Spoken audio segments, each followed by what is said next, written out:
ان کی نثر ہے، اور تو اس اعتبار سے میں ان کے ہاں بہت یعنی جدید رنگ دیکھتا ہوں، اور یہ دیکھتا ہوں کہ جو آج کی ضرورت بن رہی ہے، میں سمجھتا ہوں بنیادی بات تو تنقید میں، نئی تنقید میں تنقید انرچ نہیں ہوئی ایک خاصے عرصے سے، اور خصوصاً جو جدید جو آج کی صورتحال ہے، تو اس اعتبار سے جیسے ابھی پروفیسر شاہد کمال فرما رہے تھے کہ جو مختلف تبدیلیاں آئیں، غزل کے تناظر میں بات ہو رہی تھی، تو وہ اس کو انہوں نے اس کتاب میں یعنی کہ ایک طرح سے ریکارڈ کیا اس شاعری کو اور ان شعراء کو.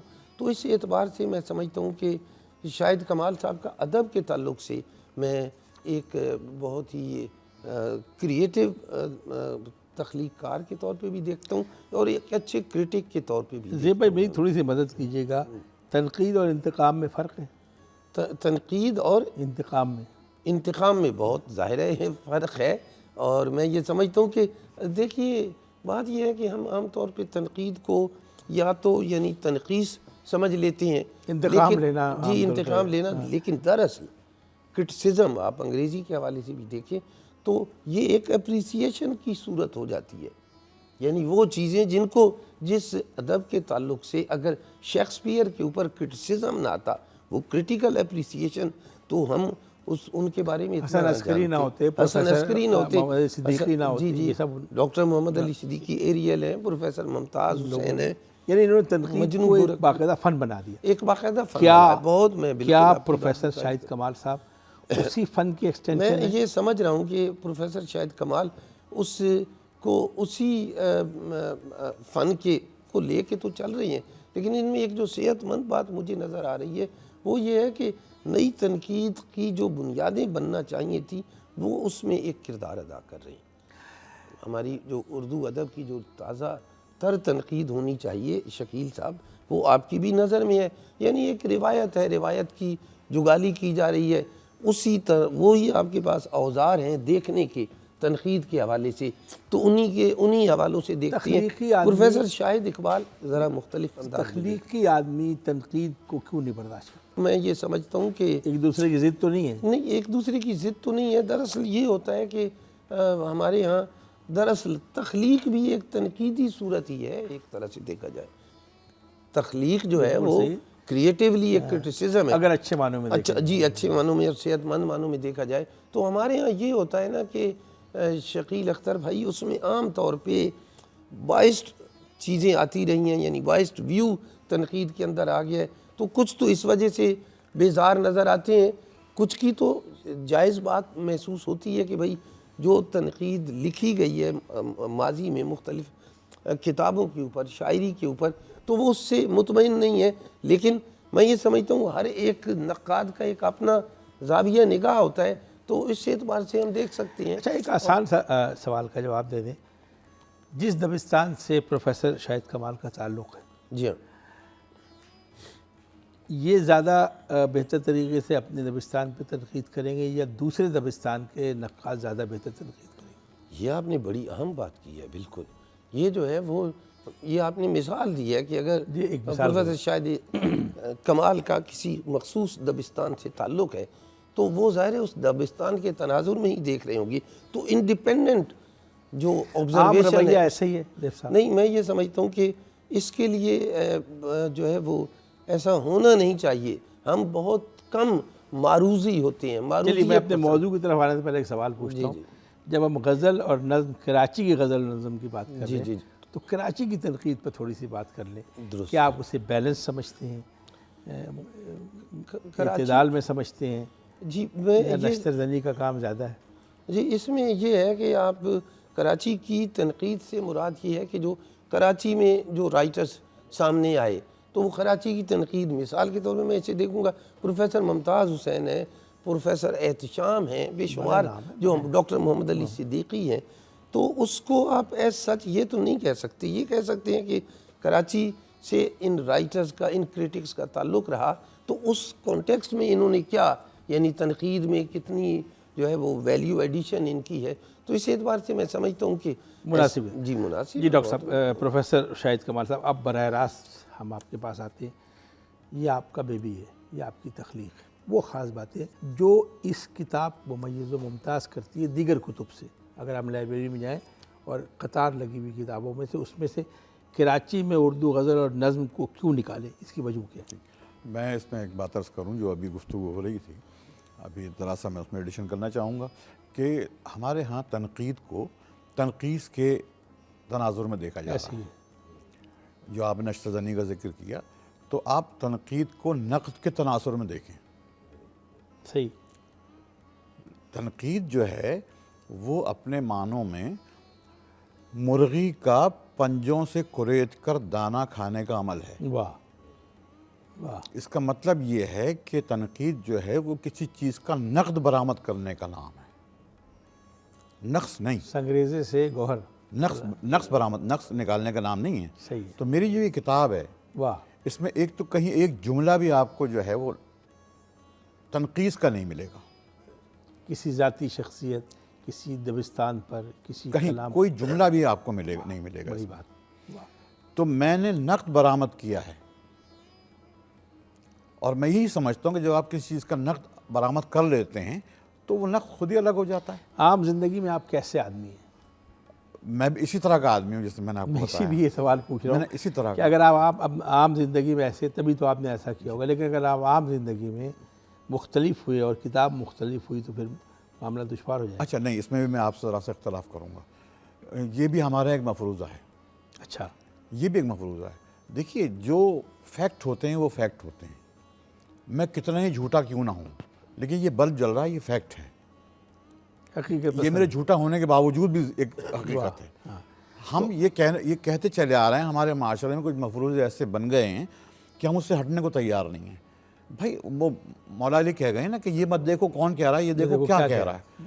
تو بھائی جو چیز فیکٹ ہے وہ ہے، اس کے لیے میرا باعمل ہونا اور میرا سارا ہونا ضروری نہیں ہے۔ صحیح بات۔ تو اس لیے اردو ادب کی تنقید کا اگر ہم تسلسل میں آئے، سمجھیے کہ بہت شروع سے 70 سے پہلے کی دہائی سے، تو یہاں تک پہنچتے پہنچتے تنقید نے کتنی کروٹیں بدلی؟ دیکھیے، میں آپ سے ایک بات عرض کروں کہ ہمارے ہاں جو ایک پرابلم ہوئی، جو ایک محرومی کی شکل اختیار کر لی، کہ تنقید ہمارے ہاں کی چیز نہیں تھی۔ اچھا، یہ کہا گیا ہے؟ نہیں ہے، یہ حقیقت ہے۔ اچھا۔ تنقید کی جتنی تھیوریز ہیں ہمارے ہیں وہ سب مغرب سے آئی ہیں، ہمارے ہاں کچھ نہیں ہے، کریٹیسزم مغرب کا ہے، سب وہی ہمارے ہے۔ یہاں نہیں ہے۔ اچھا، ہمارے ہاں دیکھیے، ڈرامہ مغرب سے آیا، ہمارے ہاں افسانہ مغرب سے آیا، ناول مغرب سے آیا، تنقید بھی مغرب سے آئی۔ ٹھیک۔ ہماری اپنی کوئی تھیوری نہیں ہے۔ ایک آدھ دفعہ ایسا ہوا کہ کوئی تھیوری دینے کی کوشش کی گئی، لیکن وہ ہمارے ہاں نہیں چلی۔ ابھی فرحت عباس شاہ صاحب کی ایک کتاب آئی ہے ادراک کی تنقید کے حوالے سے، انہوں نے ایک تھیوری پیش کی، جی میں ان سے پروگرام کر چکا ہوں۔ تو اب دیکھیں گے وہ کتنی چلتی ہے۔ تو یہ ہے قصہ۔ آپ نے ایک موضوع چھیڑ دیا، میں تھوڑے سے اس پہ چاہوں گا۔ یہ ادراکی تنقید، ہمارے بہت اچھے دوست ہیں، جی، میری بہت گہرے مراسم، اس پہ ہم نے پروگرام بھی کیے۔ آپ نے اس کو اصطلاح کو ایکسیپٹ کر لیا ہے؟ میں کرتا ہوں اس کو ایکسیپٹ، اور میں اس سلسلے میں ایک جملہ آپ کو ہدیہ کروں کہ جب مجھ سے کہا کہ آپ نے یہ پڑھا، ساری یہ کتاب پڑھی اور آپ نے دیکھا، تو آپ اس پہ تبصرہ کیجیے، تو میں ایک جملہ جو میں نے وہاں کہا تھا وہ میں آپ کو ہدیہ کر دیتا ہوں کہ جب آپ اپنے ادراک کے ذریعے کسی چیز کا تعین کر رہے ہوتے ہیں، اس کو دیکھ رہے ہوتے ہیں، تو ایک خود بخود ایک تجزیاتی فضا بن جاتی ہے۔ تو وہ جملہ میں نے کہا بھئی یہ ادراک تنقید کے ضمن میں یہ جملہ ہے کہ بعض شعراء اتنے بے توقیر ہوتے ہیں کہ اگر وہ غلطی سے کوئی اچھا شعر کہہ دیں تب بھی یوں لگتا ہے کہ یہ کسی اور کا ہے۔ میں نے فرحت عباس سے ایک جملہ کہا تھا کہ کرونا جب آیا نا تو ٹی وی پہ ادرک کے فضائل بیان کرنے جی، میں نے کہا ابھی ہمارے سامعین کو ابھی ادرک کے مکمل فضائل کا پتہ نہیں لگ سکا، تو وہ ادراک کو کیسے سمجھے گا؟ ٹھیک ہے۔ کیا اس اصطلاح کو آپ کا معاشرہ، ہمارا معاشرہ ایکسیپٹ کر لے گا؟ دیکھیے، میں پھر وہیں آ جاؤں گا کہ معاشرہ کیوں نہیں تبدیل ہو رہا؟ یہ سارے معاملات جو ہیں یہ پڑھے لکھے آدمی کے سر پہ کیوں جا رہے ہیں؟ ایک صاحب، میں جہاں ملازمت کرتا تھا تو اس میں ایک صاحب تھے، اچھا خاصا قابل آدمی تھے اپنے سبجیکٹ کے، تو وہ روزانہ کوئی نہ کوئی مسئلہ لے کر میرے پاس آ جاتے تھے ادب کا کہ صاحب یہ بتائیے یہ کیا ہے، یہ بتائیے یہ کیا ہے۔ میں ان کو بتا دیا کرتا تھا۔ جب میں ان کو بتا کے بالکل تنگ آ گیا، اور جب میں نے یہ محسوس کیا کہ یہ ان کا مسئلہ علم نہیں ہے، یہ ان کا مسئلہ امتحان ہے، تو جب وہ آئے تو میں نے ان سے یہ کہا کہ بھائی کچھ کام خود بھی کیا کیجیے، سارے کام میں ہی کر کے دوں آپ کو کیا؟ بڑا تاریخی جملہ سناؤں آپ کو، یہ اس طرح کے خود ساختہ سوال کرنے والے عالم ہوتے. علامہ طارق جوہری صاحب سے کسی نے پوچھا کہ کتب اربعہ میں کتنی کتابیں؟ جی تو انہوں نے ان کی طرف دیکھ کے کہا کہ کم سے کم 7 تو ہونی چاہیے. جی اس طرح کے جو سوالات کرتے ہیں اور اپنے آپ کو لفظ استعمال کرتے اچھا نہیں لگتا، سوڈو انٹلیکچوئل کہتے ہیں، ان سے کیسے بچاتے ہیں آپ اپنے ادب کو تنقید کے ذریعے سے؟ یہ بہت بنیادی سوال ہے. دیکھیے مسئلہ یہ ہے کہ ہم کہاں کھڑے ہیں یہ ہمیں دیکھنا ہوگا. جب ہم ساری باتوں کا تعین کر رہے ہیں، ہم اپنے معاشرتی مزاج کا تعین نہیں کر رہے ہیں. صحیح بات، بالکل بنیادی بات ہے. ہم نے یہ طے کر لیا ہے کہ سارا کام دوسرا کرے گا. اب اس کو نقاد کہیں، اس کو آپ استاد کہیں، اس کو سیاستداں کہیں، جو بھی کہیں، آپ کے حصے کا سارا کام اسے کرنا ہے. آپ کے حصے میں ثمرات آنے چاہیے. بالکل صحیح. ایک بات. دوسری بات یہ کہ اگر میں نہیں ہوں کہیں تو جس چیز میں نہیں ہوں وہ غیر میں آ رہی ہے. اب یہ میری کتاب آپ کے سامنے موجود ہے، یہ ایک ناپسندیدہ کتاب ہے. اچھا، میں بتا دوں آپ کو، میرے انتخاب کرنے کی وجہ بھی یہی ہے. دیکھیے اب یہ کتاب جو جب آپ کے سامنے صفائی ہے، سے آپ میں گزرنے نہیں دوں گا اتنی آسانی سے. یہ انسانی رویے جو ہے نا، ادیب بھی انسانی رویوں میں شامل ہوتے ہیں. جب آپ اپنی تخلیق پر کوئی تنقید برداشت نہیں کر سکتے تو پھر یہی رویہ آپ کی شاعری پہ اثر انداز ہو، اور اس سے جنم لینے والی شاعری جو ہوگی اس پہ بھی اثرات ہوگی. دیکھیے میں آپ سے اسی طرف آ رہا تھا. مجھے سب کی طرف جی میں اسی طرف آ رہا تھا کہ یہ کتاب جو آپ کے سامنے رکھی ہوئی ہے، اس میں یہ قیام پاکستان سے شروع کیا احاطہ ہوا ہے اس کا، اور یہ 2016 کا ایڈیشن ہے، یہ ریوائزڈ ایڈیشن ہے. اس میں صرف 38 شعراء ہیں کراچی کی جن کا جائزہ لیا گیا. جی. ٹھیک ہے. اب ہمیں عادت پڑ گئی ہے ڈائریکٹریاں دیکھنے کی. اب 38 آدمیوں کے جب یہ کتاب آئی تھی تو اس وقت 33 تھے، 33 شعراء تھے اس میں. اس میں آپ نے الفابیٹیکلی نہیں لیا ہے؟ نہیں، 33 شعراء تھے. انتخاب کس نے کیا ہے؟ اب اس کے بعد میں پھر یہ میرا اپنا انتخاب ہے، سب ذمہ داری میں، ساری ذمہ داری میری ہے. 33 شعراء کا انتخاب آپ کی میری ذمہ داری ہے. بالکل. اب میں نے اس میں یہ بات کہی کہ بھائی یہ ڈائریکٹری نہیں ہے، میری اپنی ترجیحات بھی ہیں، لکھنے والے کی اپنی ترجیحات بھی ہوتی ہیں. میں اس بات کا دعوے دار نہیں ہوں کہ جو میں نے کہہ دیا بس یہی ہے. میں نے ایک سلسلہ شروع کیا ہے، اب کچھ کام آپ بھی کیجئے. بنیادی لیکن وہ سارے شاعر جو تھے، 38 آدمی اس میں ہیں، اور کوئی 1.5-2 لاکھ آدمی جو ہے نا اس کے خلاف ہو گئے کہ صاحب اس میں تو ہم نہیں ہیں تو بیکار ہی. یہ بتائیے آپ نے بنیادی کیا استوار کیے؟ ان کا کلام، جی، ان کا رویہ، یا ان کی اپروچ؟ میں نے جو میرے نزدیک جو ہے ایک سادہ سی بات ہے کہ تخلیق اگر کمیونیکیٹ کر گئی ہے، آپ کو یاد ہیں کسی آدمی کے، میں آپ سے کوئی نام لوں اور آپ کو اس کے 5 شعر یاد ہیں، تو میں سمجھتا ہوں کہ وہ آپ تک کمیونیکیشن اس کی مکمل ہو گئی. اور ایک آدمی نے جو ہے نا وہ 20 دیوان لکھے ہیں اور کسی کو اتنے لوگ بیٹھے ہیں، کسی کو کچھ بھی یاد نہیں ہے، اس کا مطلب اس کمیونیکیشن نہیں ہوئی.